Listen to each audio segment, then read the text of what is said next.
Hi everyone, welcome back to my channel. I am so happy to be filming this in front of my new shelves. I did post a bookshelf tour slash vlog, so go check out that video if you haven't already. I'm super happy with how it came together and I cannot wait to keep filming in front of these. I also want to take a moment to thank you all for all the love on the first couple of videos. I'm very excited to keep posting on here and connecting with you all. So on to today's video topics. Today we're going to be talking about the 10 worst books of 2024 that I read. It's time for me to put on my hater hat. I love the way it feels to be a hater.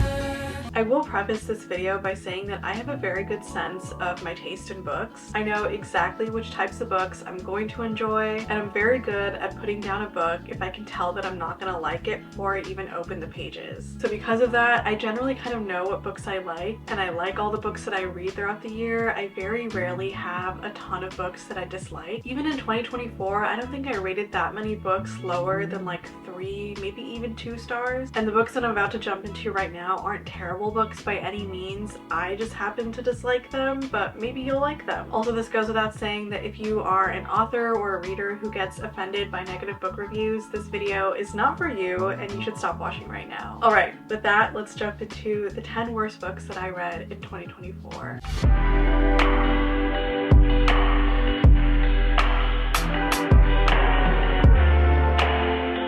Number 10, we have a book that comes out later this year in 2025, but I read an arc of it in 2024, The Folklore of Forever. I'm really sad this is on the list because Old Flames and New Fortunes, which is the first interconnected standalone in this world, was one of my favorite romances of 2023. I was a huge fan of how romantic Alex and Romina's story was, but I don't necessarily think that Zelda and Morgan's story in The Folklore of Forever was that romantic. I would honestly categorize this book as a comedy with fantasy elements rather than an enemies to lovers romantasy like the publisher is marketing it as. But I did really enjoy the comedy in this book. There were a lot of moments that had me busting out in laughter. I think the author is really good at writing over-the-top, slapstick, physical comedy, but where this book fell short for me was some of the fantastical elements. I found myself getting confused at how the magic operates in this world and how certain characters end up getting into certain situations because of the magic they're experiencing around them. And it's really strange because the magic in Old Flames and New Fortunes was really easy for me to understand and super straightforward. Also, Morgan as a love interest really turned me off because of his man-child and immature behavior. He didn't seem that appealing to me, and I found myself really surprised that Zelda was catching feelings for him when he often acted super rude towards her. Moving on to number 9, we have All This Twisted Glory. This is book 3 in the This Woven Kingdom series. I really love how this series started, but as each book has been releasing, I've been finding myself getting more and more disappointed. First of all, I think the series is really unnecessarily drawn out. I know these infinite threads took place over the course of like 1 or 2 days, and All This Twisted Glory isn't that much better. If I remember correctly, there are like at least 2 more books released in the series, and I just really need the author to wrap things up quickly. I am also a come run girly, and I just really hate some of the character decisions that he's been making. It feels very out of character for him given the first book. So yeah, really disappointed to not be liking this series because the covers are so pretty, the world is so pretty, I just really want to like it, but things just need to happen in the plot and that's not happening. Next we have How to End a Love Story at number 8. I know this was a favorite for a lot of romance readers in 2024. The writing style was the first thing that I couldn't get behind. It felt very scatterbrained, and maybe that was on purpose, but it was just very distracting for me. There were so many moments where sentences in the FMC's inner monologue would get interrupted by other thoughts that she's having, and physically in the book the sentences would be interrupted with like another phrase or something with em dashes, and just constantly having to like jump back and forth between her thoughts was very distracting. I also couldn't really tell if the 2 main characters actually loved each other or not. It felt like they mainly felt this lust and attraction to each other because of this shared traumatic experience they have. And again, maybe that was the point, but it was hard for me to root for them as a romance reader. At number 7, we have Winds of the Storm. Now don't get me wrong, this book being on this list does not diminish my love for Beverly Jenkins. This just happened to be a book that I did not not enjoy as I was reading through her backlist. She is still very much a legend. That being said, the reason why I didn't enjoy this book in particular is because there's a lot of other woman drama. The MMC is promised to or betrothed to another woman for the vast majority of the book while he's flirting with the FMC, and that type of plot always turns me off in a romance book. I don't mind when it's the main character who has an ex that makes a reappearance because it usually leads to some great jealousy scenes, but when it's the ex of the love interest that overstays their welcome and the love interest doesn't do anything about it,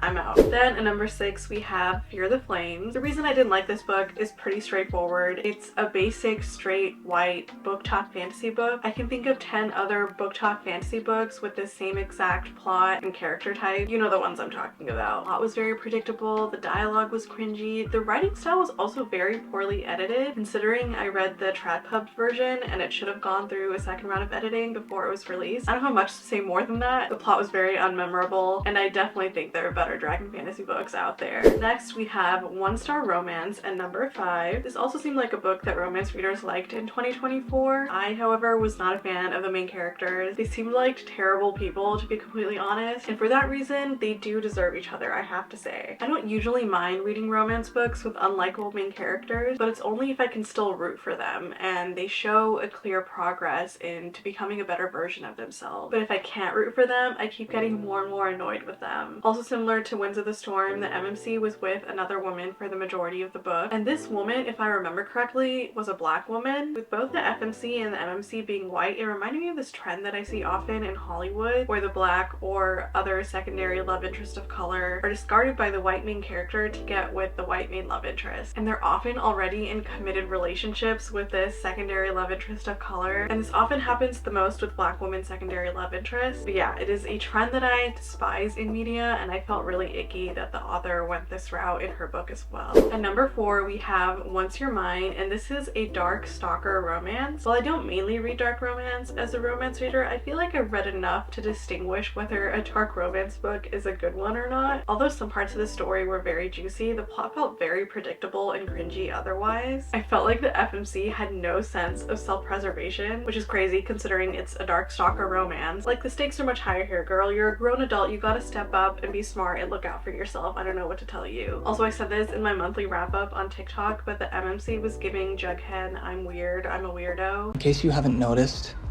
I'm weird. I'm a weirdo. I don't fit in, and I don't want to fit in.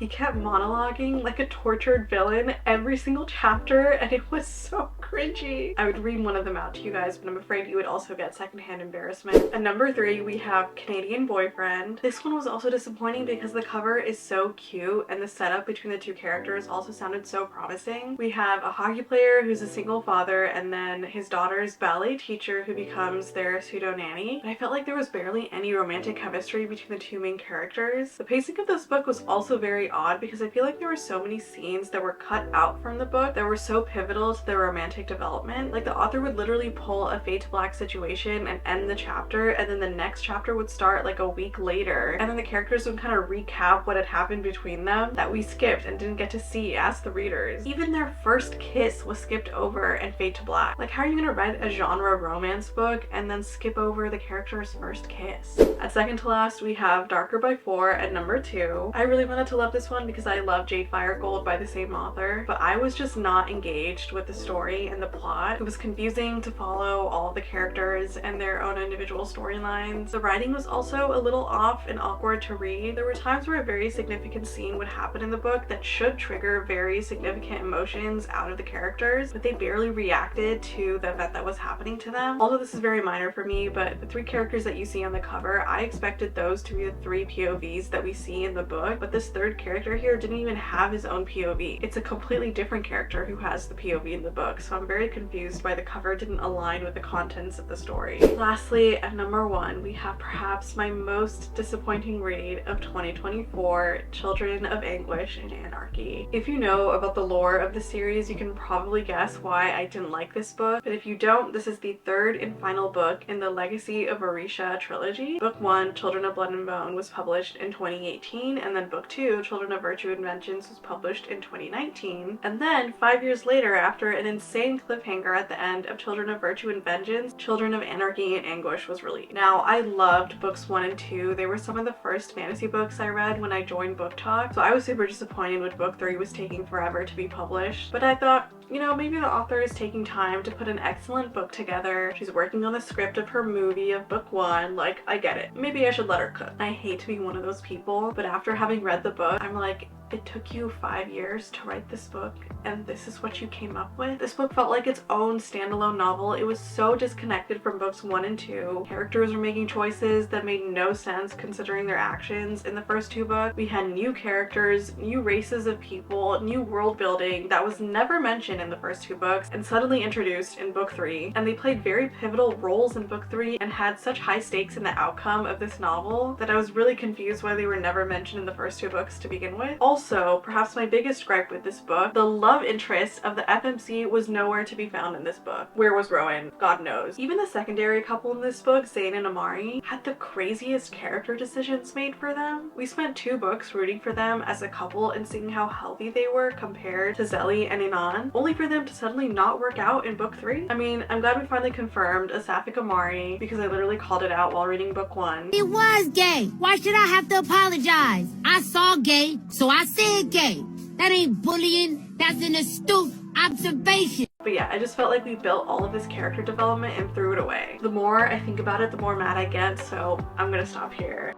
Hi everyone, Future Ayushi here, the one that is currently editing the video that you're watching. I just wanted to take a moment because by the time this video is released, the cast announcement for the Children of Blood and Bone movie has been released. It's kind of weird timing that it was announced at the same time that I'm talking about the last book in the series, but it felt weird not acknowledging it. I was really surprised that this cast ended up being this huge, big budget Hollywood cast. I remember the author had first put out an open casting call for Nigerian talent, and I assumed that meant that Nigerian actors would be playing some of the lead characters, but apparently that was not the case. While it is really exciting to see such incredible and famous Hollywood actors take up the lead roles in this movie, I think this cast also warrants some rightful critique. I'm going to link a few videos from Black creators who have spoken more in depth about this topic, but some of the main concerns that have come up include that basically no Nigerian actors are playing some of the lead roles in this Nigerian fantasy movie. A lot of people also talked about Amanda Stenberg being casted as Amari, who is a character who is dark-skinned and plus size or mid-size in the books, and Amandla is a light-skinned Black woman. And while yes, this movie is historic in its own making and I'm super excited for it, even if I didn't like the book series, I still will be seated for this movie. I think it's still very fair to come in and critique some of the decisions that were made regarding the cast. The erasure of dark-skinned Black women is still something that is very prevalent in today's society, and it's disappointing to see that happen here as well. We should always strive for the best and least harmful representation that we can offer in mainstream media, so I encourage you to watch the videos that I'm going to link in my description of other creators talking about not just about the casting but also about the book series as a whole. I think they'll provide many more valuable insights than I can. But those are just my 2 cents. Let's go back into the video. Those were all 10 of the worst books that I read in 2024. Let me know if you read and disliked any of these same ones, and if there's a book that you despised in 2024 that I did not mention, feel free to drop it in the comments. Thank you so much for watching, and I'll see you in the next video. Bye!